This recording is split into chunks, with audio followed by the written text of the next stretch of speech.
Good evening, everybody. Welcome to the Powerful Podcast. How's it going today?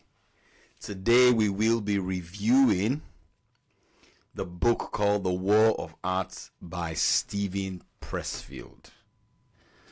We will be reviewing The War of Art by Steven Pressfield. But before we get into the episode today, let's talk about our sponsors. The sponsor for today's podcast is Readwise. So I read and I take notes in Readwise app. So I read a book, even if it's a physical book, and I take notes in my Readwise app. It is the best $3 or £3 I pay every single month.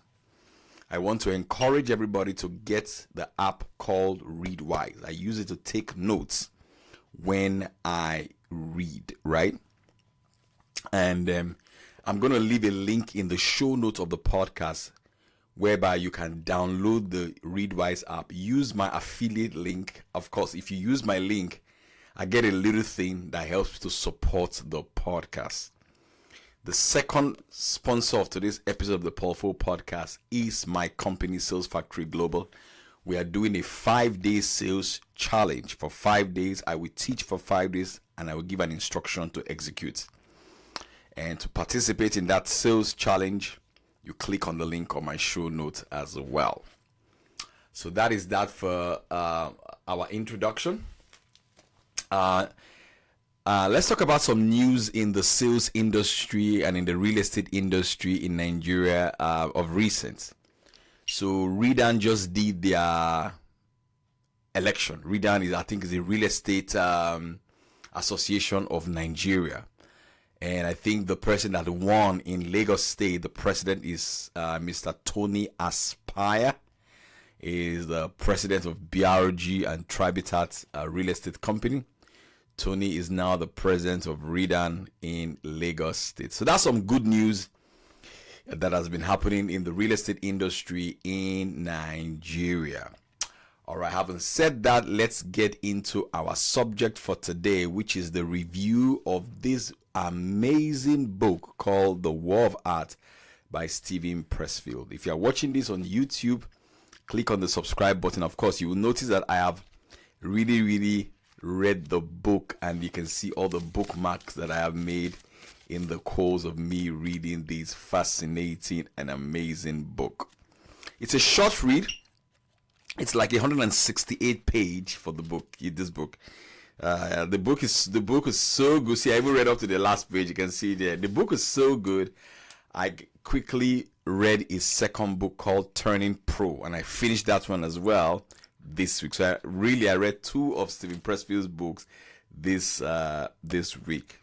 So let's get into some of the lessons that I learned from the book that I think can be of benefit to you and to your business. All right, let's go. So how it works is that I will pick a quotes from the book, a highlights from my highlight using Readwise app. Again, use the Readwise app.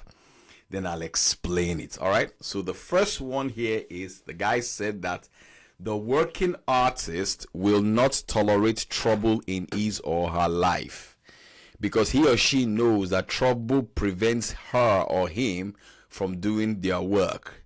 The working artist banishes from their world all sources of trouble.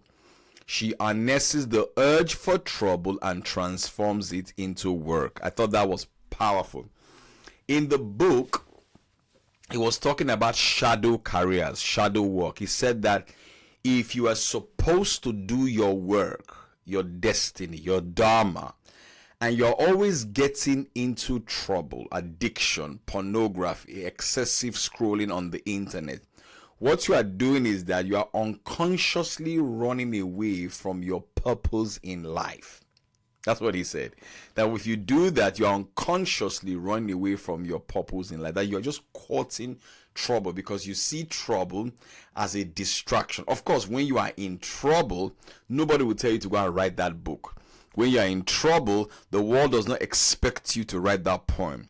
When you are in trouble, the world does not expect you to start that business because you are in trouble. So you have a perfect excuse, not to chase the dream that God has placed in your heart. So he said that, but if you're an artist, all of us are artists, you should run away from trouble. Run away from trouble as fast as you can. I don't like any form of distraction because, hey, it takes a lot of your time, you know.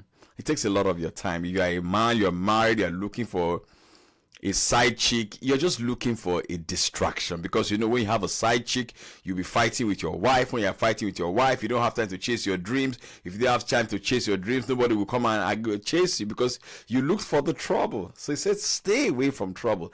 It is not worth it. It is a distraction. Really, a trouble is like your shadow carrier. I'll give an example. If you look at this, my glass, I used to drink water. If you look at it with glass, you would see that the glass will have a shadow, and the shadow will be an exactitude of the shape of the original. The shadow looks like the original, but the shadow is not the substance. Did you get that? The shadow looks like the original, but the shadow is not the substance. Some of you are chasing your shadows. You are not chasing your real destiny. And that's what the guy is talking about in the book. Guys, if you're enjoying this on Instagram, if you're watching me live on Instagram, take a screenshot, record the video, tell your friends that I think you guys should come and watch this guy. He's sharing some really, really good stuff here. That is the first lesson that I learned from Stephen Pressfield's book, The War of Art. You can see the book here. The book is so good. I'm going to review it deeper with members of my paid WhatsApp group on the 15th of June, which is this month, in 14 days time. You want to join the WhatsApp group as well, you can click on the link on my Instagram bio or the link on the show note to join the group. Let's get on. All right, so the second point that he talked about in the book here that was so beautiful, so good, he said that grandiose fantasies are symptoms of resistance and laziness. He said they are the sign of an amateur. He said the professional has learned that success, like happiness, comes as a byproduct of work. He said the professional concentrates on the work and allows reward to come or not come, whatever the rewards like. Whoa! I thought that was powerful.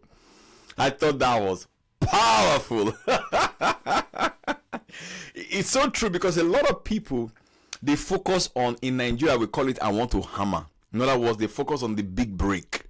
They want the big break. So they use the big break as an excuse not to chase the tiny things, not to do the work. In fact, in the book, there's a Buddhist saying that they say that you are only guaranteed of the work, you are not guaranteed of the success of the work. I don't believe the other part of it. Because as a child of God, as a believer, I believe God said that I will bless the work of your hand. You see, when you read a book, right, you should intellectually argue with the writer. You don't take everything the writer hook, line, and sinker. Even if what the writer said is good, you don't just take everything that he's saying hook, line, and sinker. But as a believer, I believe that God blesses the work of my hand. But what the guy is saying in essence is that really you can't control when the success will come. He said what you can control is the activities and the work that will produce the success. Now, I am here right now recording a podcast. I'm recording my 134th episode of Paul Fo Podcast. I've been doing this podcast since 2020, right? This is my 134th episode.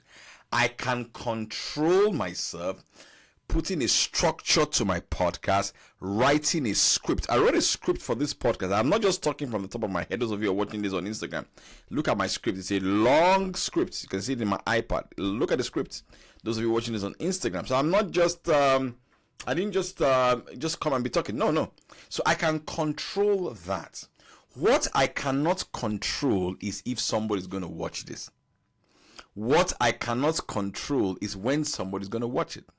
What I cannot control is I don't know who's going to watch it. I don't know who you are watching this. I don't know who you are listening to me. I don't know if you are the CEO of a Fortune 500 company. I don't know if your cousin is the owner of a big company that you may share this podcast with and may change the trajectory of my 2024. I cannot control that. What I can control is to ensure that I have a good nap, I exercise my body, I research the topic, I sit my ass down on the chair and record the best podcast episode that I can do. And when I'm done with that, I'll release it on Monday morning, because I release 2 episodes a week, Monday and Wednesday. I'll release it on Monday morning, and I leave it that in the hand of Almighty God. The guy said that is how you should think. You should think only. You can only control your sales calls that you make to a client. You can control the content that you create. But you cannot control if the customer is going to buy from you. You cannot control when the customer is going to buy from you. That is not in your control. However, for a lot of people, they focus more of their attention on the things that they cannot control. And because they're focusing on the things that they cannot control, it inhibits them, it incapacitates them, it prevents them from taking the first step. You know, if you don't take the first step, you may not see the second step, the third step, or the fourth step. I love the way Paulo Coelho put it in the book, The Alchemist. He said that if you go into the universe to seek your own personal legend, you go into the world to seek your own personal legend, he said that the universe will conspire to make it a reality for you. I'll give you a micro example of that. So I'm doing a 5-day sales challenge. Started advertising it. 2 top CEOs have reached out to me. 3. I reached out to 1. So about 2 top CEOs have reached out to me and say, Paul, I'm paying for 10 people. I'm going to give 10 people a scholarship to attend your sales a 5-day challenge. Another one said, I'm going to give you a scholarship. I've paid for 10 people. These guys, they've already paid. Now, that is me going into the universe to do my thing. And the universe is conspiring to help to make the dream a reality. Did you get that? So that is the process. That is exactly how the process works. Did you get that? Good. Yeah, so don't focus on the outcome. You can't control the outcome. Can you control that? You can control if you put out a content, someone's going to place a comment. In fact, what I've noticed is that a lot of the big sales that I've made, the people who bought the product, my high-ticket product, they had never, prior to when they bought, they had never written a comment. They had never clicked like in any of my posts. So for those of you who you see likes or comments as a validation to your content, and if you don't see that validation immediately, you stop, you just may be leaving money on the table. That's my thesis. Correct me if I'm wrong. All right. Next, he said, because if resistance lets us see clearly what our own fear is preventing us from doing our work, we may feel shame at this. And shame may drive us to act in the face of fear. He says resistance doesn't want us to do this. So it brings rationalization. This is very deep. He said rationalization is resistance spin doctor. Is resistance way of hiding the big stick behind its back. Instead of showing us our fear, which might shame us and impel us to do our work, showing us impels us to do our work, is that resistance presents us with a series of plausible, rational justification for why we shouldn't do our work. What's particularly insidious about the rationalization that resistance presents to us is that a lot of them are true. And this is so powerful. You see, the most dangerous thing about your excuses is that they are valid. The most dangerous thing about your excuse is that they are valid. That's the most dangerous thing about your excuses.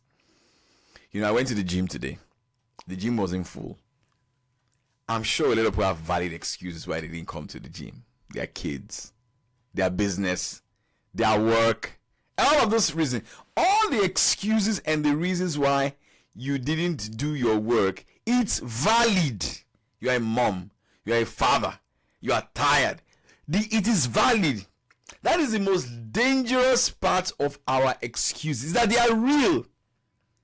But if you let them stop you, you will regret the quality and the outcome of your life. And regret is not a great emotion. It's not a good emotion. It's not a good emotion. Regret is very, very painful. Alright? It's very, very painful. Alright? Now, the last thing I'll talk about here in this point, this is a great book. I want to encourage everybody to go get it. Get it. It's such a good book. Someone once asked Somerset Maugham if he wrote on a schedule or only when struck by inspiration. The guy said, "Oh yeah, I write when inspiration strikes me." But he replied, "Unfortunately, inspiration strikes me every morning by 9 o'clock sharp."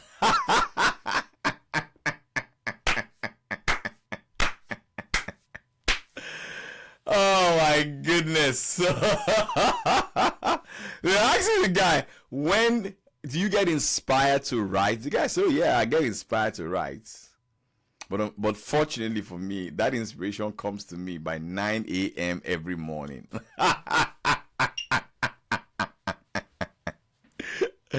You get the full gist, right? It doesn't wait for inspiration to come.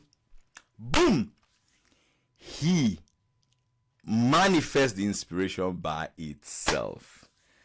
And that brings us to the end of the Powerful Podcast today. I hope you enjoyed this. But before I go, I want to read some messages from my listeners. People who have been listening to the podcast and enjoyed it.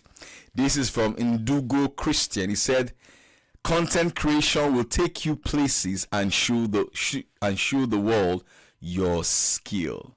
Thank you, Mr. Ndugbo Christian, for bringing that in.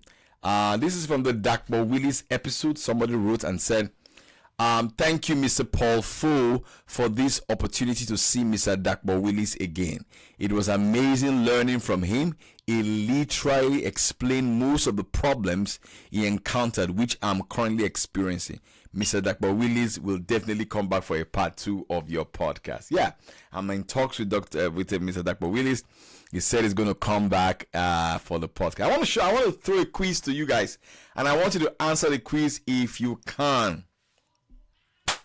Give me the names of 3 businessmen who became presidents of their countries. Give me the names of 3 businessmen who became presidents of their country. Who can type fastest? Come on, let's go. The names of 3 businessmen who became presidents of their countries. Give me the names of 3 businessmen who became presidents of their country. He bless says Donald Trump. Yes, Donald Trump was the 45th president of the United States of America. He was the chairman and president of the Trump Organization, which he inherited from his father and expanded into a global real estate empire. That's good. Somebody else, give me the name of a entrepreneur who became the president of his country. The second one is Silvia Berlusconi. Silvia Berlusconi was one time a president of Italy, was the prime minister of Italy. Yes, he founded the Mediaset. It's Italy's largest commercial broadcaster and owned the AC Milan football club. The third one is Mauricio Macri from Argentina. So these are the 3 entrepreneurs who became presidents of their countries. Remember again, this episode of the Powerful Podcast was powered by Readwise. Readwise app is the app that I use for my reading. So I use Readwise to take notes. I'm going to leave a link in the show notes of the podcast or my YouTube channel. Click on that link and download the the Readwise app. It's a great app. How can you read and not take notes? I pay £3 a month to use Readwise. I think the first month is free, but use my affiliate link, because if you do that, you will be supporting the Paul Fo brand when you do that. Again, this episode is also powered by my 5-day sales challenge. I'm doing a 5-day sales challenge called Make Sales in 5 days. For 5 days, I will teach a subject matter, then I will give you an instruction to act on what I taught for 5 days. And what do you get? You get all my books I've written for free if you sign up for that. And then you get my online course, exactly how to sell anything to anyone for free if you sign up for that. That's my bonus that you get if you sign up for the class. So click on the link on my Instagram bio, or click on the link on the show notes on Instagram or YouTube, and sign up for the 5-day sales challenge. If you listen to this on Spotify, please click the subscribe button. If you're listening to this on YouTube, click on the subscribe button, and that way we grow the channel and everybody will be fine. Thank you for coming, and God bless you. My Instagrammers, don't go away. I'm still want to talk to you guys. So this was a good episode. I really, really loved this. Oh my God.